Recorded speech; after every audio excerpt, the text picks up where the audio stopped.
ayes have it. I beg to move that this House do now adjourn.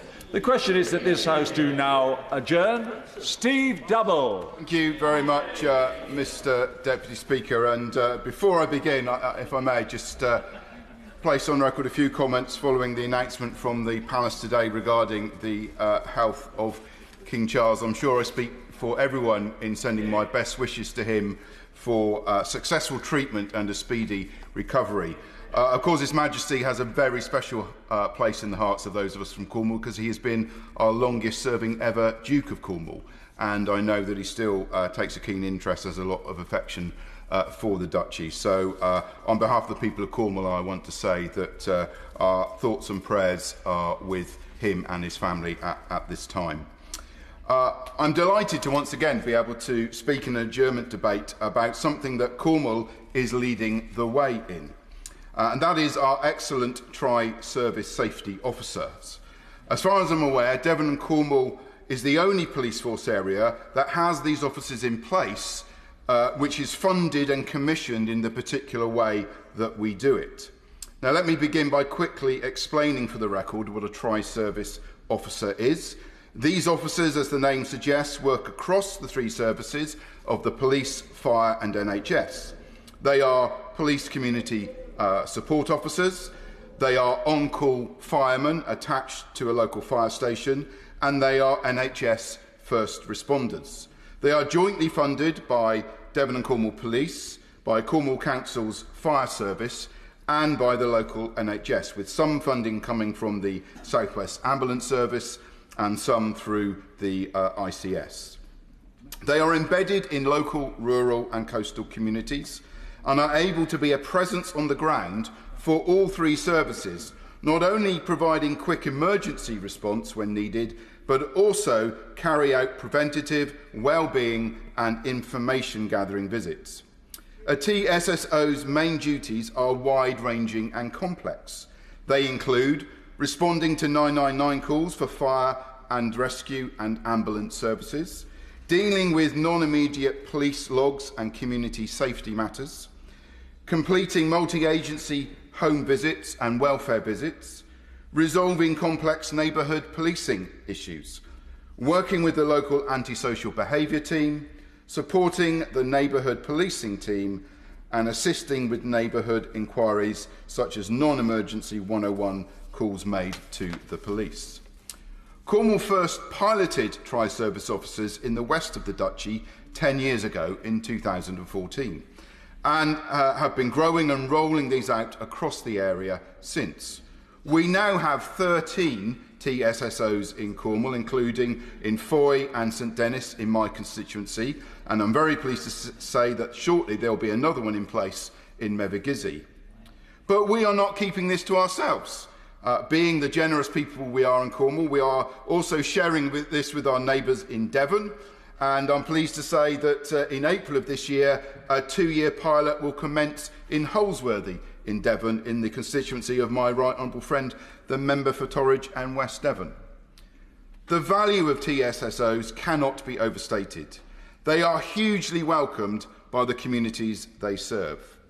A key theme from this extensive list of duties is the focus on prevention, early intervention and reducing vulnerability. Emergency response work takes up less than 10% of their time. The real value is that they provide the three emergency services with a presence in otherwise hard-to-reach communities. When tasked through any of the three services, they look to problem-solve from a multi-agency perspective. This ability to deal with issues is further enhanced by having access to data across all the services with information sharing agreements in place. A basic example of a TSSO's holistic approach would be, while attending a police neighbourhood dispute, they may fit a smoke alarm, make a health referral, a mental health referral, signpost a family to a third sector organisation, and explore suitable pathways to Cornwall Council services or other support services that may be available, all the while ensuring the highest levels of safeguarding are in place for vulnerable members of the communities which the tri-service officers lead on. All TSSOs are highly skilled, motivated professionals, and a bespoke training package has been developed in Cornwall for them. The outcomes are clear and very positive indeed. First and foremost, having TSSOs reduces demand and impact on the three emergency services. In a part of the world that sees our emergency services spread out more thinly as a result of our geography and of the ever-growing demand, tri-service officers have been widely praised for their proactive approach as well as level of dedication shown to the task at hand while maintaining a people-focused approach. They also reduce the demand of key partners within the public and private and voluntary sectors in their local communities. Where they do help with emergency response work, the TSSOs do so with excellence.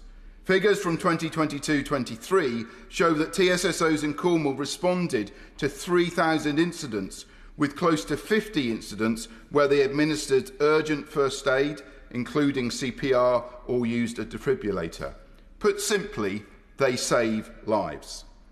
This year also saw one of the officers, TSSO Hart, receive a Chief Superintendent's commendation in respect of outstanding work in dealing with a collapsed male who was having a heart attack.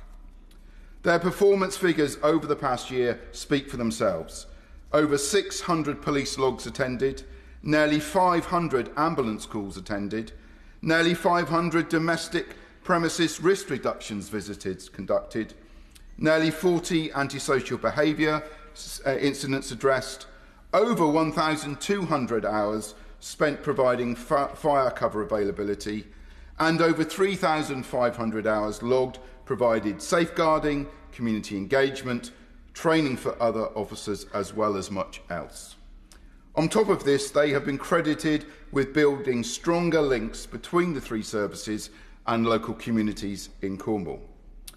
In recent years, TSSOs have linked up with the Cornwall-based charity Fleet, Frontline Emergency Equipment Trust, to deliver 200 Razor chair lifts. These are mobile lifting chairs for people who might have had a fall, to enable people to be more safe at home. All TSSOs now carry a Razor chair in their vehicle because of the £35,000 funding gained in support of this project. This comes in addition to partnering with schools on junior life schools and engaging with over 1,500 children across Cornwall, where children have had the chance to engage directly with officers at police and fire stations to learn about their work.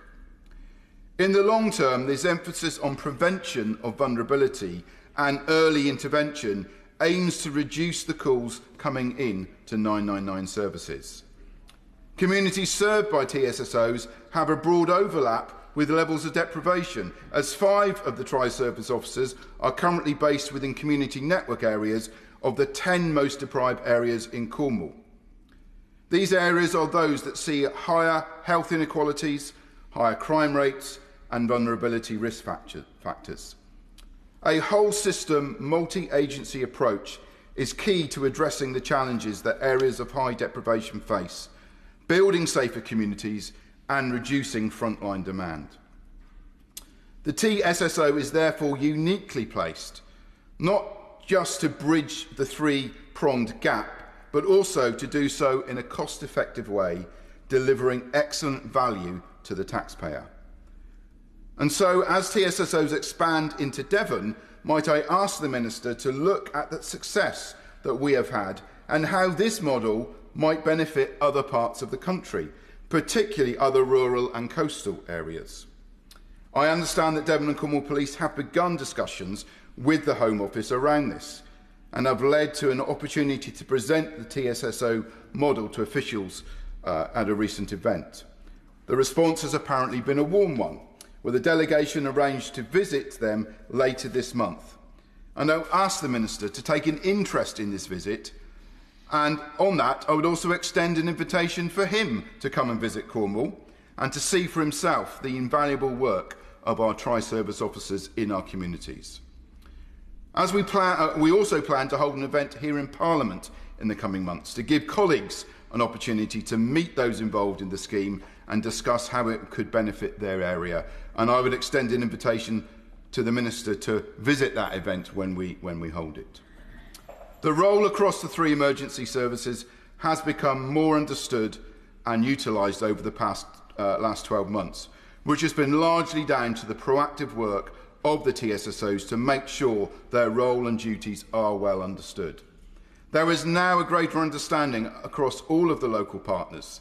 This has led to TSSOs being better utilised to support and complement existing services.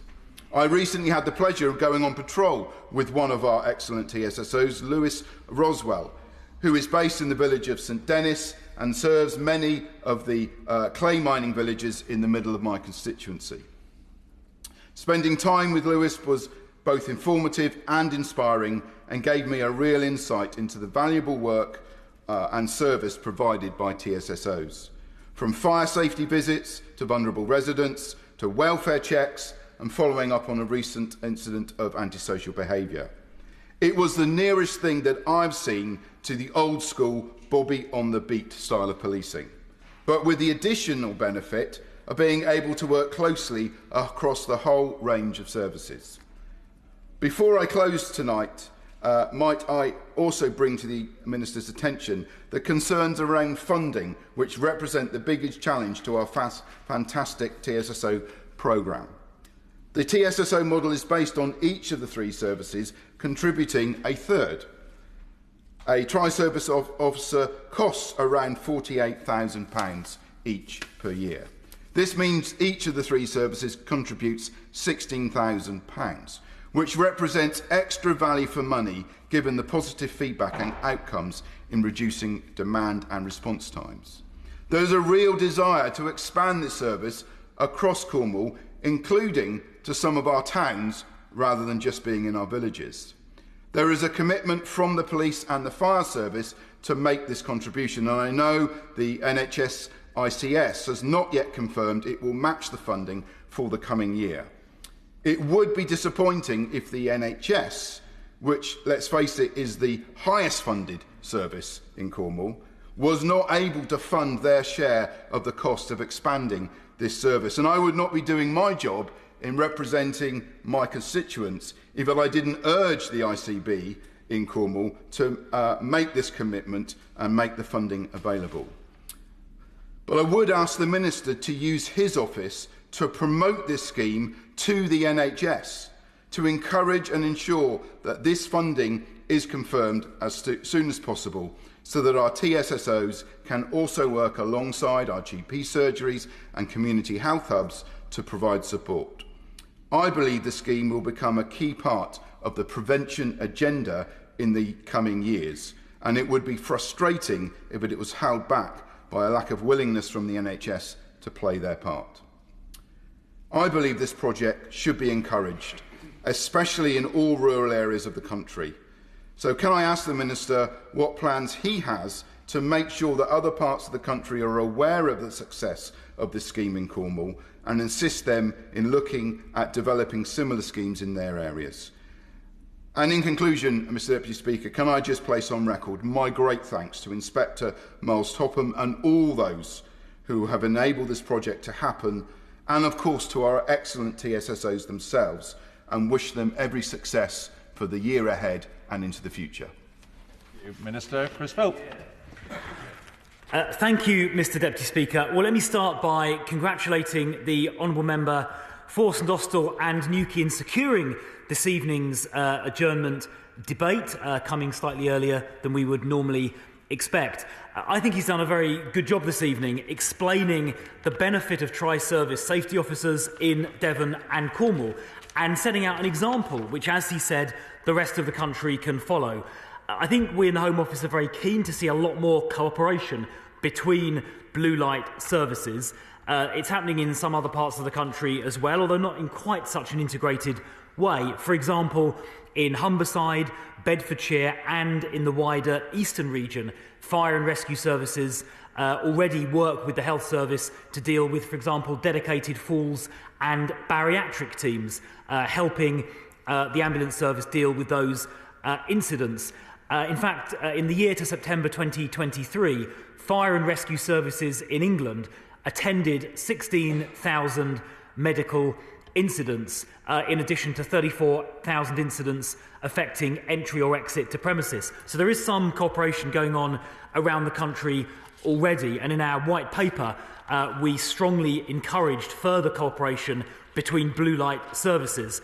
Clearly, in areas, particularly rural areas, as the member for St Austell and Newquay said, in rural areas where there isn't such a density of coverage, police, ambulance and fire working together to provide a response makes a great deal of sense. And the way that he's described what is going on in Devon and Cornwall with those tri-service safety officers, I think is a shining example of how this can work in practice, benefiting residents the length and breadth of both counties, both Devon and Cornwall.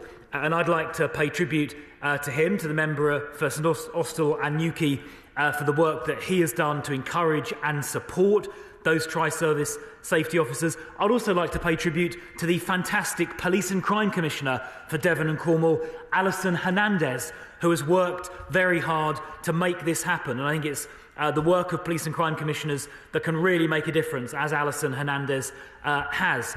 And of course, where we have police, fire and crime commissioners, as we do now in several parts of the country, it makes this kind of cooperation, particularly between police and fire, quite a lot easier. Some counties like Essex and Staffordshire and some other counties have already police, fire and crime commissioners.